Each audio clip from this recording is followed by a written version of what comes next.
that He's done for us. Let's turn in our Bibles tonight to the book of Proverbs chapter 6 to begin with this evening. Proverbs chapter 6, and we're going to direct your attention tonight to Proverbs chapter 6, verse number 6, and we're going to read several verses here as an introduction to our message tonight. I've titled the message this evening, Little Creatures and Lazy People. You know, in this day, there's a lot of people who are looking for the easy way out. They want to get rich quick. They want to have their ship come in so that they no longer have to labor in order to provide for their needs. They're expecting maybe they could find some way to live their life and not have to work. And in fact, there are many people today who equate work with evil, a four-letter word, or something to be avoided. But you know, from the Bible, nothing could be further from the truth. Rather than something to be avoided, work is something that is at the very core of how we were created and designed by God. And it's good for us to understand that and remember it. Rather than looking for a way to get out of work, we should be looking for ways to invest our life in a meaningful fashion through our work. The book of Proverbs has a lot to say about the importance and the rewards of hard, diligent labor.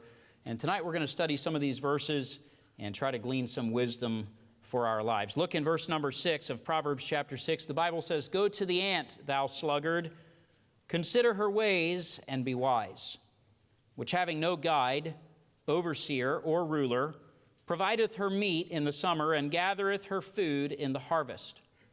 How long wilt thou sleep, O sluggard? When wilt thou arise out of thy sleep?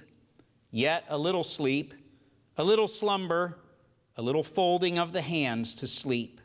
So shall thy poverty come as one that traveleth, and thy want as an armed man." Now this passage talks about the sluggard as one who loves to sleep. And we should point out tonight that sleep is also something that is designed by God and in its proper place is something that is very necessary to our health. It's important to have a good balance in our lives, but to think that sleep is better than work is an error as well. Both are equally needed. And we note here in Proverbs chapter 6, first of all tonight, there's a picture that God gives us from nature. Isn't it amazing what we can learn from God's creation? Some years ago, my wife and I and Margaret, she was just a baby then, went on a missions trip with a number of our teenagers to the country of Panama. I'll never forget it because as we were standing outside in the street, outside of the church, which was located at that time very close down in the area where the locks for the Panama Canal are at, it's no longer, that building is no longer there because it has since been taken over. That property was reclaimed to enlarge the canal for larger ships to go through shortly after we were there. But as we were standing outside in the street, I looked down and at my feet I saw a trail. And upon further examination, it was a trail of ants. And it looked like a river of ants. They were walking perhaps 8 or 10 abreast of each other, and just a steady stream for as far as you could see all the way back into the jungle and off this direction. And you know, wherever those ants were walking, there was actually a path that was worn into the dirt and the road. Isn't that amazing? It looked like a small deer trail, and it was made by these hard-working ants. I stood there for a long time watching these ants. They were the particular kind of ants that they were was the leaf-cutting variety. And they were going about looking for vegetation that they would then cut up with their jaws, which were very sharp, and then they would take those pieces after they had cut them off and carry them back to the nest. And there was just a steady stream of ants coming and going, coming and going, coming and going. We were there for several days. Every single day, all day long, even at night, the ants just come and go, come and go. And they're getting the things that they need for the rest of the ant colony. I was amazed by this because it reminded me of Proverbs chapter 6, verses 6 through 11, which describes in nature these creatures who work tirelessly to provide. You know, oftentimes by looking around at the creation of God, we can learn some very important lessons. Tonight, we can learn an important lesson from this picture, these ants who do a tremendous work. You know, even though God made man to be the crowning pinnacle and the crowning glory of His creation, man is at the top, if you will, as far as all of the created beings, and God gives him great honor. All of that is, of course, delegated from God by His creative act. But, you know, even though we are at the top, we can learn from the lowliest of creatures. Here in Proverbs 6, it's recommended to us that we go to the ant. Now, tonight, I'm not suggesting that you are a sluggard. I am suggesting that you probably have sluggard tendencies like all the rest of us. That there's a part of your flesh that would just as soon not work. And so he says, go to this ant. Learn from this ant. Consider her ways and be wise. Learn something from this little creature who provides so valiantly and so faithfully for her family. We're reminded of the importance of labor as we look at the ant. It says about this ant who can give us great wisdom if we'll consider her ways. In verse number 7, we're told she has no guide, no ruler, no overseer. I remember at times working different jobs in the workaday world, how easy it was, especially clocking in and clocking out. And many people were not interested in putting in a full day's work for their wage.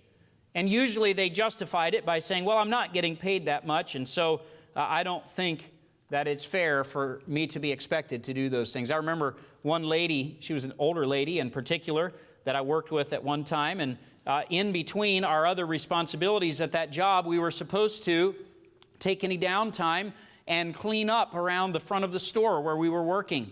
And I remember very well, one day I asked her, and I think her name was Carol, and I said, Carol, are you going to do the works, the job that was assigned to you right now? I can cover things while you're going to do that. And she looked at me just as serious as could be, and she said, I'm not doing that. That's not what I get paid for. I get paid to stand here. If nobody's here, that's tough. I'm not doing anything extra. And of course, that was because the manager wasn't around. Whenever the manager was around, she would hustle around trying to look busy because she didn't want to lose her job. You know, people often need a guide, an overseer, or a ruler to make sure that they do what they're supposed to do. We often need a supervisor to keep us working. Isn't it amazing how much faster everybody works when the supervisor comes around? But the ant doesn't need a guide. She doesn't need a ruler. She doesn't need an overseer. The reason is because work is written in her DNA. Work is something that God created her to do. Now, I'm going to suggest to you tonight that work is also written into our DNA, but we have a sinful flesh that would just as soon avoid that part of God's design. These ants are amazing, and they are wired for work.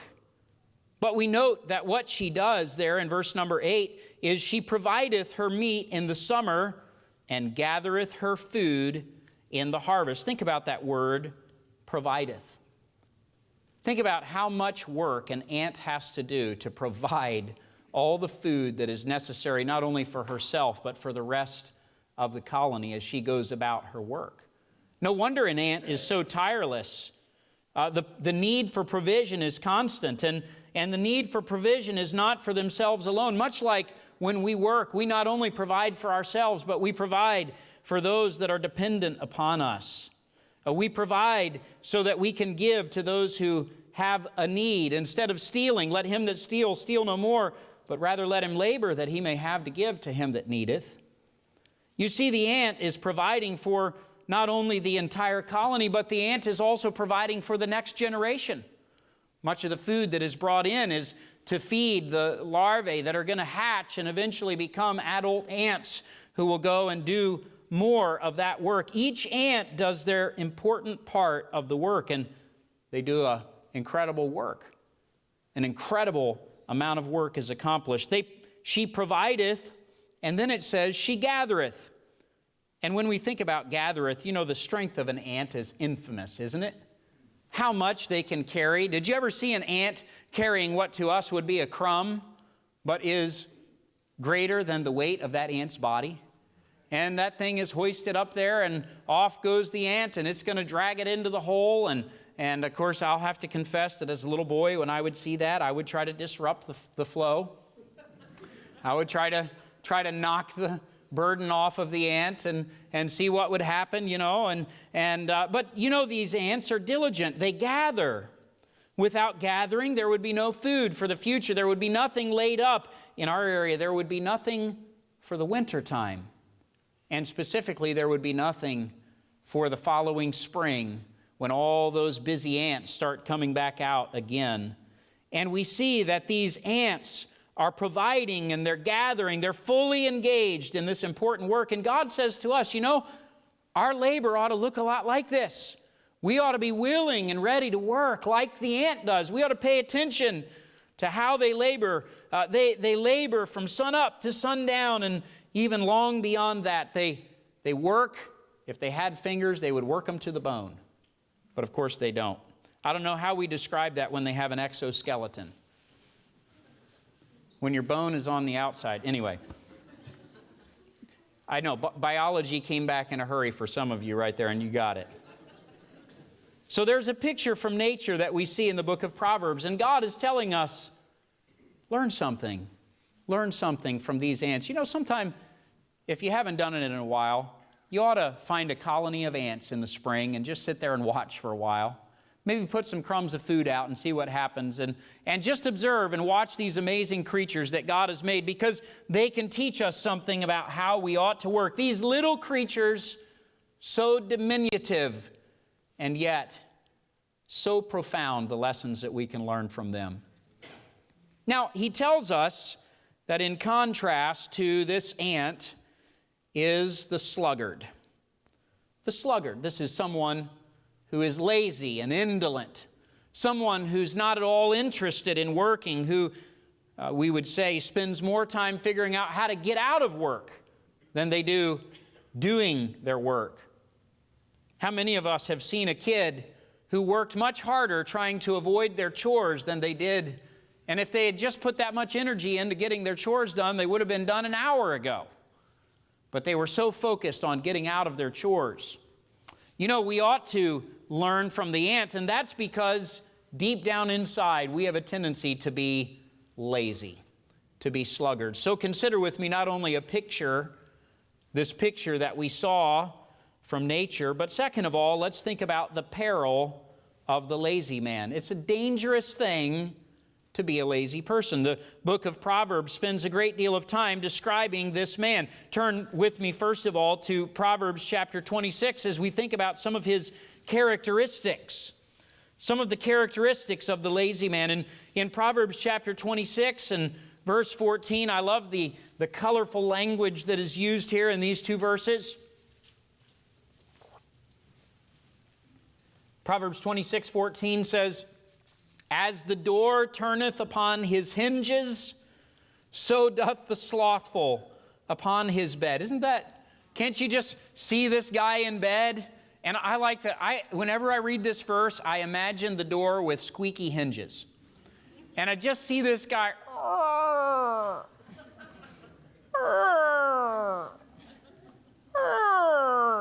and he just stays in his bed and he flips and flops and back and forth. As the door turneth upon his hinges, so doth the slothful upon his bed. He's tossing and turning. He should have just got out of bed. He's been awake and he needs to get out of his bed and get busy doing something. The slothful hideth his hand in his bosom. It grieveth him to bring it again to his mouth. I mean, did you ever see a toddler who was so tired that they fell asleep right in their plate? And that's the picture. It's not that he's tired. It's that he's lazy. It's like if I put my hand in my pocket and I'm so lazy that I won't even take it out. I need to grab that. Oh, I just don't feel like taking my hand out of my pocket. Isn't that amazing? This slothful man, and I think that Yeah, the writer of Proverbs is using a little bit of hyperbole, isn't he? He's exaggerating just a little bit to help us understand, wow, this is really dramatic. This guy is so lazy, he can't bring himself to do the simplest of tasks. And so the first characteristic of the lazy man is he has a lack of ambition. He has a complete lack of interest in doing anything. You say to the lazy man, what are you going to do today? I don't know. Got anything you need to get done? Maybe. Well, how are you going to spend your day? Whatever I feel like. Now, we laugh, but there's more people than we probably would care to think about who are in this exact place, this exact situation. This lazy man has a lack of ambition. To-do list? Try to get something done? Why would I do that? I'm very comfortable right where I'm at. A lack of ambition. Does it sound like any teenagers that you know sometimes? His characteristics. Notice second of all about the lazy man, not only does he have a complete lack of ambition, but he's also a man who wastes precious resources. Several verses we want to look at in regards to this. You're close to Proverbs 24, so turn there first. Proverbs chapter 24, and look at verse number 30. The Bible here says, I went by the field of the slothful, and by the vineyard of the man void of understanding, and lo, it was all grown over with thorns. And nettles had covered the face thereof, and the stone wall thereof was broken down. Then I saw and considered it well. I looked upon it and received instruction. Yet a little sleep, a little slumber, a little folding of the hands to sleep, so shall thy poverty come as one that traveleth, and thy want as an armed man. We see this man has a field in verse number 30. A field is valuable. In the days of the writer of Proverbs, a field was like money. It was an agricultural community. If you were going to earn a living, you most often made that living by growing crops and selling them. Here he had a field. He had a vineyard. Most likely this field and this vineyard, as would have often been the case, had been passed down for generations through his family. He had received it as a beneficiary, but he couldn't bring himself to do anything with it. You know, vineyards take work. A field, a place where you're going to grow crops, that's a place where you're going to labor. There's weeds to be pulled and seed to be planted and water to be put upon the field. There's so much that must be done in the field and in the vineyard. And yet this lazy man, he has the potential, but he does nothing. He doesn't utilize it. He doesn't put it to good work. How many people have tremendous potential, tremendous opportunities, and yet you couldn't interest them in doing anything?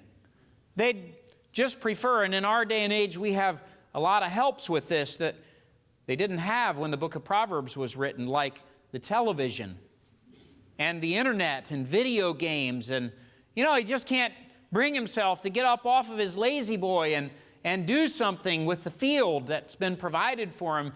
He can't get up and go do anything, and he just lets his field be neglected. Why? Because he wastes precious resources, a vineyard and a field that could be providing for his family and providing precious substance for him to eat and to enjoy. And yet he won't invest the labor in doing anything with it. Incidentally, did you ever notice that things don't get done by themselves? That's the world in which we live. And did you also notice that we live in a world that is not getting better naturally, but it gets worse? It declines. That's why everything takes maintenance. That's why what we call the pride of home ownership is actually an opportunity to learn how to work. Because as soon as you own it, there's something wrong with it. And then there will be more things wrong with it. And just about the time you finish the list, you'll be starting back over on the things you did in the first place, because now it's been so long that they're broken again. You see, all of these things require labor, but many people are not interested in laboring. And they waste their precious resources. They waste the things that have been given to them. And turn to Proverbs chapter 18. That's not too far away. Proverbs chapter 18, and look with me at verse number 19. That's not right. 18 and 9. Verse 9. He also that is slothful in his work is brother to him that is a great waster. What's a waster? Somebody who just, they just throw it away. What's the value of it? You know, kids are like this, aren't they? Naturally. They don't think about what things cost because they didn't have to pay for it. And so they don't mind. They just figure, well, if it breaks, Mom and Dad will get me another one. There'll be another one around the corner. And they don't think much about breaking things or about losing things or about leaving things out in the rain or these sorts of things. Why? Because when it comes right down to it, I don't want to go back out there and get my bike. I'm tired. But if you leave it out there, it's going to rain and it's going to get rusty. Oh, well, no problem. What is that? They're a waster. They're a waster. And when it gets rusty, then they'll be a little upset that they didn't do that. But for the moment, they just as well be comfortable and they don't really want to be disturbed. And it's not just kids who are like this. We can get to be like this a lot ourselves. People who are lazy waste things. They throw things away that aren't broken. There's nothing wrong with them. They don't pay attention to the things that they have. They don't keep a good inventory. They waste precious resources. Look at chapter 12. Proverbs chapter 12. I hope you're still with me. Proverbs chapter 12 and verse 27 describes a very interesting fella. Proverbs 12:27 says, "The slothful man roasteth not that which he took in hunting, but the substance of a diligent man is precious." I don't know if you're familiar with this process, but hunting is a lot of fun. Hunting is enjoyable. You go and sit in a deer stand and you wait for a deer, and Brother Rudy, it's beautiful out there and you're in God's creation, and it's exciting if a deer comes along and you get to harvest a deer. But after that, it's all work. I mean, you got to get that deer out of the woods. You've got to get that deer down to your car. You've got to get that deer loaded. You've got to get it to the butcher if you're going to cut it up yourself. And of course, in these days, they would have cut it up themselves. You got to do a lot of work. There's a lot to be done, and you can't dilly-dally. You can't say, well, just leave that deer lay there for a couple weeks and then I'll come back when I'm feeling better. Not going to be worth anything. You're not going to be able to eat it. There's a lot of work. And in Bible days, they would have had to cut that deer up. They would have had to take the meat and probably cure it with salt or smoke it or something like that to preserve it. And we're talking about days of work that would have been invested in taking an animal that was gotten in hunting and turning it into something to be enjoyed for a long time to come. But the slothful man, the thrill of the hunt is great. That's enjoyable. Let me shoot this deer. I don't feel like doing anything with it. Just let it lay. What a shame. What a sad thing. I was taught when I was a boy growing up and we started hunting, I was taught if you shoot it, you eat it. Or you share it with somebody. If you're going to take the life of an animal, you don't do that just frivolously. There's a purpose for it. It's so that we can feed our bodies. It's so that we can get energy. We don't do that without a purpose. We honor the creation that God gave to us to use in that manner, and we ought not to be slothful. The slothful man says, now there's a lot of other applications. You say, well, I'm not a hunter. I wouldn't do anything like that because I don't go hunting. Well, there's a lot of other applications. After you finish dinner and there's some leftovers, you say, I don't feel like cleaning it up. Just throw it out. It's not that important. It's not that necessary. There's so much food that's thrown away in our country. It's an absolute shame. It's an absolute shame. And a lot of that, and I realize there's all kinds of reasons for that. The regulations in the food industry and all that sort of a thing. And we have a tremendous abundance in our country, and that has a lot to do with it. I'll be honest with you, my chickens eat better than a lot of people around the world. Why? Because they, the little table scraps and cut-offs of vegetables and stuff like that. They get all that stuff, and they turn it into something profitable for us. It's called eggs. Eggs and compost. And we appreciate both of those. But you know, there's work to be done.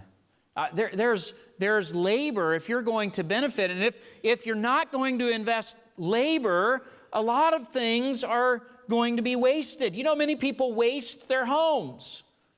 They waste their homes. They absolutely destroy them. You know, a landlord doesn't want somebody moving into their house that's going to be a slothful person. Why? Because by the time they move out, the place is going to be trashed. It's amazing how fast you can trash a house, isn't it? How quickly dirt accumulates and grime and all that sort of stuff. And it's hard work to keep that stuff cleaned up. But you know, if you value your house, then you're going to keep after it. And I could just go on and on. A slothful person is a wasteful person. They waste their resources and then they complain, "Oh, look at my house." Well, how did it get that way? They did it to themselves. They didn't clean up after themselves. A lot of kids say, "Look at my room." Well, clean it up. Clean it up and it won't be that way. Boy, I'm meddling tonight. There's a lack of ambition. This man also wastes precious resources. Would you turn with me to Proverbs chapter 20? Not only these things, which are characteristics of this slothful man, but this is another one. And boy, I've got several verses about this, and some of these are really clever. Proverbs chapter 20 and verse number 4. The third characteristic of the lazy man is he's full of excuses. He's always got a reason why he can't be working. I mean, if you say to him, "You know, why aren't you doing something?" "Oh, you know." He's always got a reason. Look at verse 4. Proverbs 20. "The sluggard will not plow." Why? "By reason of the cold." It's too cold out there. I can't be out plowing when it's cold. "Therefore shall he beg in harvest and have nothing." Why? Because if you're going to plow, you plow when it's cold. You got to plow before you can plant, and you want to plant when it gets warm. That means you got to plow while it's cold. You got to make preparation. You say, those farmers, man, they got it made. They just work from, you know, in the spring they plant their stuff, and in the fall they harvest their stuff. Well, you've obviously never been on a farm. What do they do in between? Oh, you know, just little stuff like maintain their equipment, repaint the barn, get the seeds ready, get out there and check the soil, all kinds of stuff. Man, farmers work, don't they? They work all year long, even though the harvest is in a specific season. So this man, he says, I can't plow, it's too cold. This is like the person who says, "Yeah, I can't get a job." I mean, you just got to understand. My back. Oh, hurts. Oh, okay. You couldn't find anything that doesn't involve your back? Oh, no, I can't do that. No, because that wouldn't be good. Now, are you listening to me? We got to be careful, right? As people, we can easily fall into excuses. We don't want to make excuses. Sometimes people have legitimate things that they struggle with. They have legitimate health problems, and that's not what we're talking about. We're talking about the person who has real excuses. An excuse is just a reason wrapped up in a lie. Proverbs, other way around. A lie wrapped up in a reason. Proverbs 26:16. I'm just actually a little dyslexic in my words. Proverbs 26:16. I like this one. It's so powerful. Such a good passage. "The sluggard," verse 16, "is wiser in his own conceit than 7 men that can render a reason." A sluggard could be an able-bodied man, young man, perfectly capable of doing something, perfectly capable of working. You could get 7 of his friends to come and say, "Why don't you do something? Why don't you get up? Why don't you..." Oh, man. He can fool them all. "Oh, I've got this problem. I've got this. Oh, you don't know. I mean, I can't do it because of this. Oh, there's this thing and that thing and the other thing." And oh, he's got all kinds of reasons. He's got all kinds of excuses, all kinds of problems that are going on that prevent him from working. By the way, parents, your kids will give you many reasons why they can't work, why it's not convenient right now. Did you ever notice that? It's never good right now.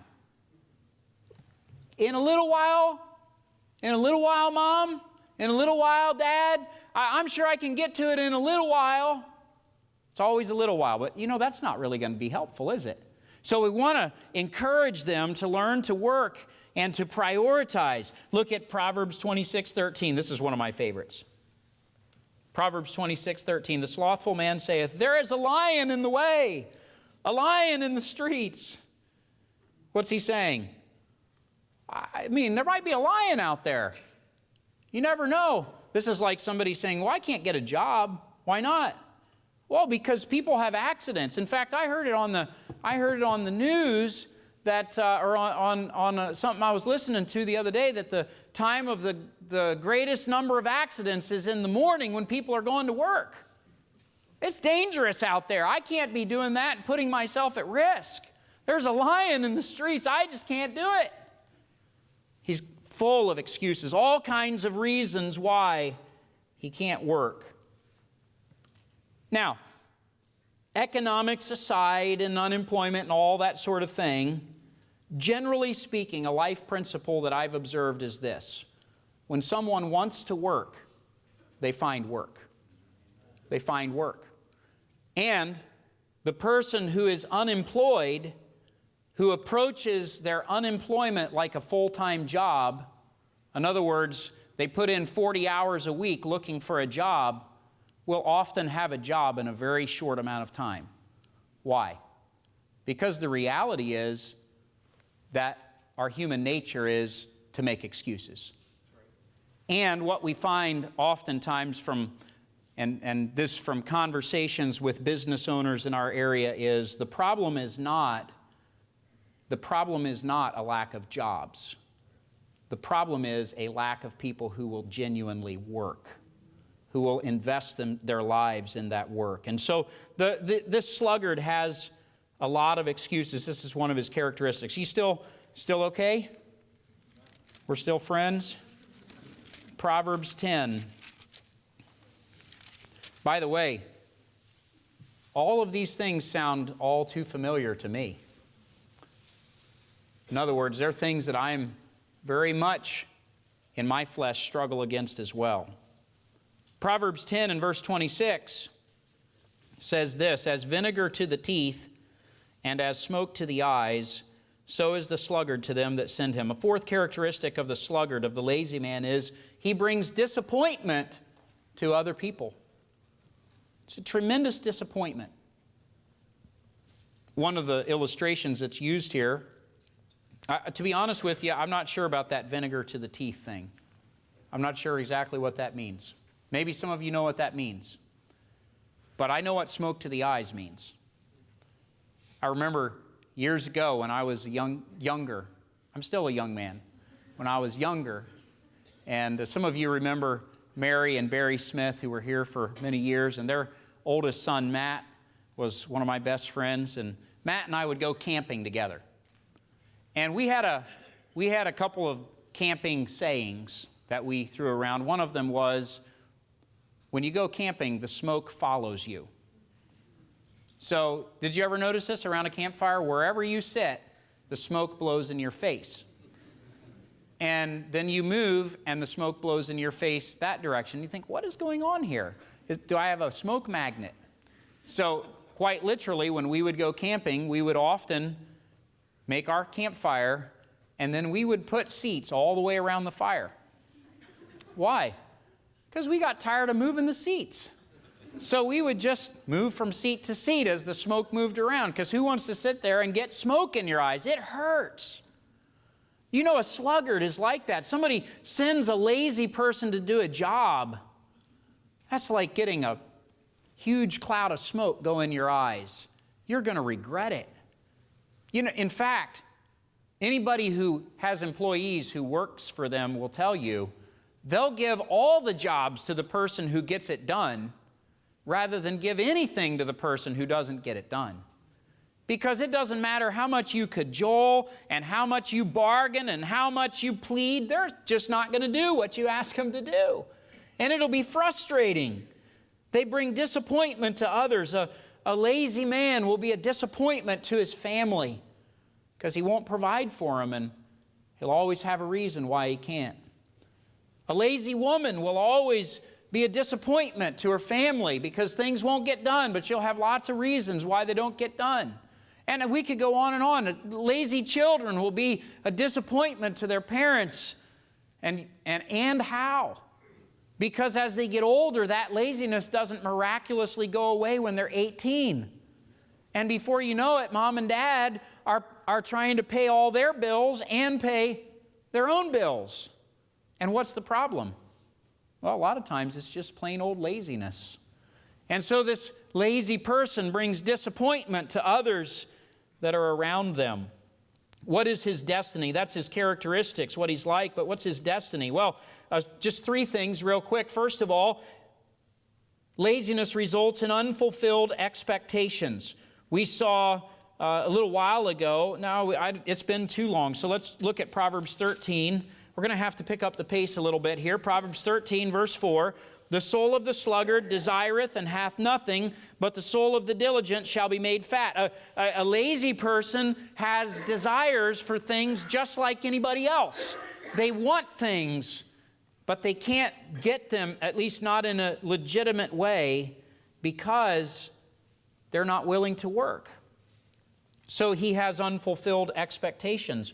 Proverbs 21 and verses 25 and 26 says this, and I'll give you just a second to turn over there. Proverbs 21, verses 25 to 26 says, the desire of the slothful killeth him, for his hands refuse to labor. He coveteth greedily all the day long, but the righteous giveth and spareth not. Now there's a contrast here. We're not going to dwell so much on the righteous man, but notice the desire of the slothful man killeth him. He wants stuff. Now, in Bible days, they didn't have a credit card. You didn't have a Visa or a MasterCard to go out and get what you wanted with money that you don't actually have. So he had to do without or beg other people to give it to him, and eventually the people around him would figure out the problem is this guy doesn't want to work and I'm not giving him anything else. And so his desire would kill him. His desire would cause him all kinds of problems. Unfulfilled expectations are the lot of the lazy man. He'll complain about not having what he wants and about not, I just don't have nice things. I just don't have it as easy as everybody. And, a lot of times that's what it's like. That person, they just had it made in the shade and somebody gave them that job. And no. If somebody has something, it's usually because they worked for it. Second of all, the lazy person will be destined for poverty and destitution. Proverbs chapter 19, look at verse number 15.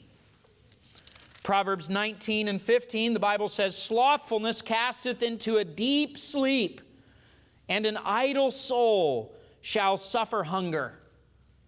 Do you know what it feels like to lay around in bed all day? I was thinking back, and I hate getting sick, don't you? Because when you're sick, you don't feel like doing anything. You just kind of lay there. Maybe you kind of lay in your bed and you read or you watch TV or you surf the internet or something. After, and people say, I'd love to have a sick day. I'd love to just stay home in bed. I last about 2 hours, and I'm going insane. Get me out of here. I'm going crazy. Now, a lot of times, if I'm not feeling well enough, then I got to stay there longer. When I finally get feeling better, when I get past feeling sick, doesn't it feel so good to get up and to get out of the house and maybe to take a shower and change your clothes and get out of the house and do something and work? And you say, oh, that feels so much better. Slothfulness, it puts a person into a deep sleep. It causes them to go into a deep sleep because the idle soul shall suffer hunger. Because of his idleness, he'll be hungry. Chapter 20 and verse 13. The New Testament puts it this way: if a man will not work, he shouldn't eat. Proverbs 20 and verse 13. Love not sleep, lest thou come to poverty. Open thine eyes, and thou shalt be satisfied with bread. Now listen, sleep, again, sleep in its proper place is fine. But here we're talking about the person who just lays in bed all day long, and then they're not going to have the things that they want. Incidentally, that type of feeling tends to breed more of seeking that kind of response. And it's a terrible cycle that people fall into. For instance, depression.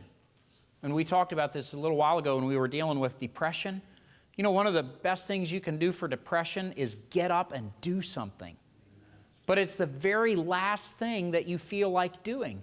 You feel like staying in bed, draw on the shades, turn off all the lights, let me sit in here and nobody bother me.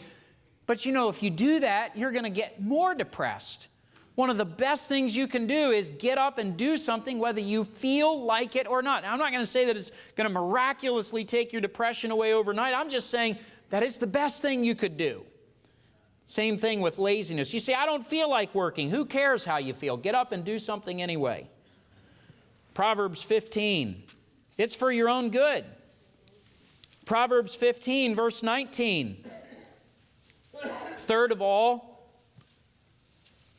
the destiny of this lazy man is he's going to have much difficulty in his life. Proverbs 15, 19. The way of the slothful man is an hedge of thorns, but the way of the righteous is made plain. That's descriptive, isn't it? It's like he's always fighting through the bramble bushes. Did you ever try tracking a deer through bramble bushes? You'd wonder, how in the world does a buck with a wide set of antlers get through all this? I can't hardly even move. That's like the way of the sluggard. That's the way of this lazy man. His way is hard, it's difficult. Proverbs 12:24 tells us that the hand of the diligent shall bear rule, but the slothful shall be under tribute. He becomes a slave, a servant to those who are hard workers, those who are diligent, those whom God blesses for their hard work. And this lazy man is brought under tribute. So he's going to have a lot of difficulty in his life. Now, listen, these are general principles. If you have difficulty in your life, it doesn't follow that the reason you have the difficulty is because you're lazy. But it does follow that when people are lazy, typically they're going to have a lot of difficulty. Third of all, tonight, we've seen a little picture from nature, and we've seen something about the peril of the lazy man. But third of all, tonight, let's think about some principles for the laborer. So we've looked at the lazy man, but let's think about what it means to work hard and what are some key principles found in the book of Proverbs about work. First of all, and you can be turning to Proverbs 16 and verse 26. First of all, understand this: work is a necessity for life. God made us to work. There is a reason that work feels good. Not always when you're starting. Not always even in the middle. But at some point, you stand back and you say, that feels good. That feels good. Some people say, why do you burn firewood? Well, besides the fact that I like how firewood feels when it's burning, I just enjoy the work. Now, not always. And right now, I looked out my window the other day and I thought, I've got a lot of wood to split. A lot of wood. I got to get busy doing that. But you know, once I get that done and have it all stacked, there's a very satisfying feeling in that. There's something satisfying about looking at something that you did with your hands and say, you know, I invested some time and some labor in that. Proverbs 16, verse 26 says this: he that laboreth, laboreth for himself, for his mouth craveth it of him. So there's an aspect of labor that we labor in order to get a reward for ourselves. Yeah, there is a little bit of selfish motivation there. I know this: if I'm going to have firewood to burn in my fireplace, I got to get out there and cut wood and stack wood and split wood and carry wood. But you know what? In the winter when it's cold like this, it's kind of nice to have a fire going in the hearth and to sit in front of it. But there's a lot of labor that goes before that. Work is a necessity for life. We can't live without working. Proverbs 12:11 says, "He that tilleth his land shall be satisfied with bread. But he that followeth vain persons is void of understanding." It's important. You got to get out there and do something. You got to plant the garden before you can harvest from the garden. You've got to till the ground before you can plant the seed. There's work that has to be done before you can have something. Do you ever see somebody who has nice things and say, "I wish I could have those same kind of nice things"? Sure. Well, one of the things you can do is go work. And then maybe you can have something to get some of those nice things. You say, "Well, they had it given to them." It's very possible. But you know what? I found this. I enjoy things that I work for a lot more than things that are given to me. That's the truth. And that doesn't mean that I begrudge gifts, but there's something satisfying about knowing that you earned something. Work is a necessity for life. Second of all, work should be pursued with diligence and industriousness. Proverbs 24:27. I'm going to have to just read some of these to you, but you can turn to Proverbs 24:27. This is an interesting principle. He says here in verse 27 of chapter 24, "Prepare thy work without, and make it fit for thyself in the field, and afterwards build thine house." What is the principle? Well, think about this. The field with the harvest that was coming in was the income. This was what was going to pay for the house. So what is this guy going to do? Well, maybe he's going to live with a friend for a while. Maybe he's going to bunk at his parents' house while he's getting the field ready. Once he gets some income generated and some money coming in, now he can go and build a house. This is a good principle for young men who would like to get married, I think. Before you think about building a house in the sense of finding a spouse and raising a family, you ought to think about how am I going to support my family? I know there's a country song that says we're just living on love, but you can't buy groceries with love. And so you're going to have to think about how are you going to provide for your family. Now, a lot of young men, I want to get married. Oh, really? Then why are you still working 20 hours at McDonald's? Because that's not going to pay the bills when you get married. You're going to have to get out there and do something. You're going to have to prepare. I think there's a good principle there. Proverbs 21:5, "The thoughts of the diligent tend only to plenteousness, but of everyone that is hasty, only to want." The sluggard is hasty. He hurries, I'll make a fortune doing this easy thing. Proverbs 13:17, "A wicked messenger falleth into mischief, but a faithful ambassador is health." A faithful ambassador brings health to the person who sends him. A faithful ambassador is refreshing to the person that he works for. A faithful worker is someone who is poised to advance and to get some raises and some more responsibility. And again, we're speaking in general senses. I know that there's bosses who take advantage of this sort of thing, but generally speaking, somebody who works hard is going to be recognized for their hard work. Proverbs 10 and verse 5. Proverbs 10:5 says, "He that gathereth in summer is a wise son, but he that sleepeth in harvest is a son that causeth shame." If you're gathering in the summer, you're going to have something to eat in the winter. And he's a wise person who does this. He plans ahead. He thinks about the future. He says, okay, how am I going to provide? How am I going to deal with the shortfall? What am I going to do in preparation for these things? The diligent man, the laborer, is somebody who is diligent and industrious. He uses his time profitably. It actually is amazing how much you can get done in a day when you set your mind to it. You know how I know? Because the day before you go on vacation, when you've got all those deadlines due, you get an amazing amount of work done. You probably look back on it and say, I did as much in that day as I do normally in a week. Well, that might tell you something about how you work. That might tell you something about whether you're diligent and industrious. All right, third of all, not only is work a necessity for life, and not only should work be pursued with diligence and industriousness, but third of all, work brings a reward. It brings a reward. Proverbs 14, verse 23.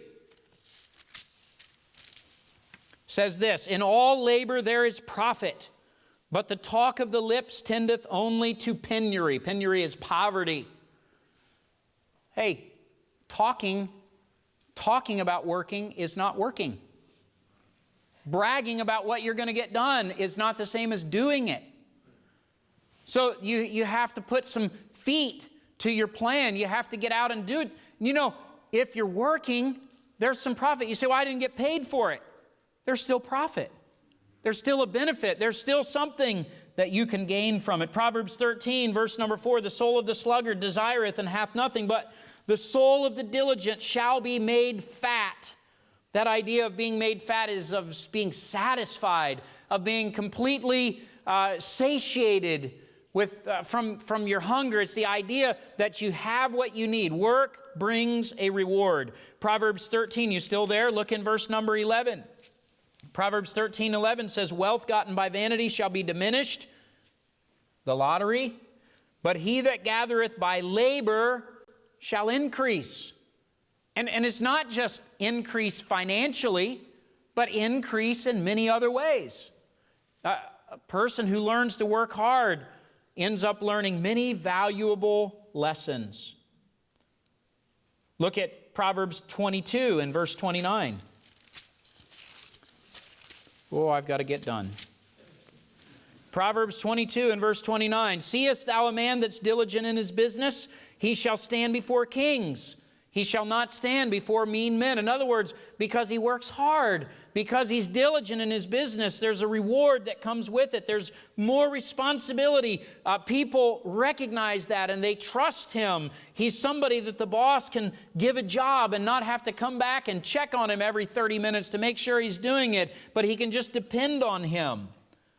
Proverbs chapter 17 and verse number 2 is very interesting. It says this, a wise servant shall have rule over a son that causeth shame, and shall have part of the inheritance among the brethren. You know, sons inherit, they receive the inheritance, but servants can get something just by being diligent. And sometimes a servant in that culture could eclipse the value of the son. Why? Just because he was a faithful, hard, diligent worker. Proverbs 27:18 says this, whoso keepeth the fig tree shall eat the fruit thereof. So he that waiteth on his master shall be honored. How do you get figs? I know, you go to the store and buy them. Well, in that day, you grew figs on a tree. And you took care of that tree, you cultivated it, and then maybe you could sell them to people who didn't have a fig tree. If you were going to enjoy that fruit, you had to work for it. There was work that was involved. Finally, Proverbs chapter 10 and verse number 16. Proverbs chapter 10 verse 16 says, the labor of the righteous tendeth to life, the fruit of the wicked to sin. You know, when we work and we are diligent and we apply ourselves with wisdom to the jobs that we have in front of us, it keeps us out of trouble, doesn't it? But you know, laziness, this wicked man, the fruit of the wicked is sin. He gets himself into all sorts of trouble. You've probably heard it said, idle hands are the devil's workshop. But we ought to be busy working, finding things that we can do to be busy about what God wants us to do. Now, we should be careful that we're investing our lives in the right kind of labor. And there is some labor that is not as advantageous as others, but ultimately, we have to work. Maybe I shouldn't say we have to work. We get to work.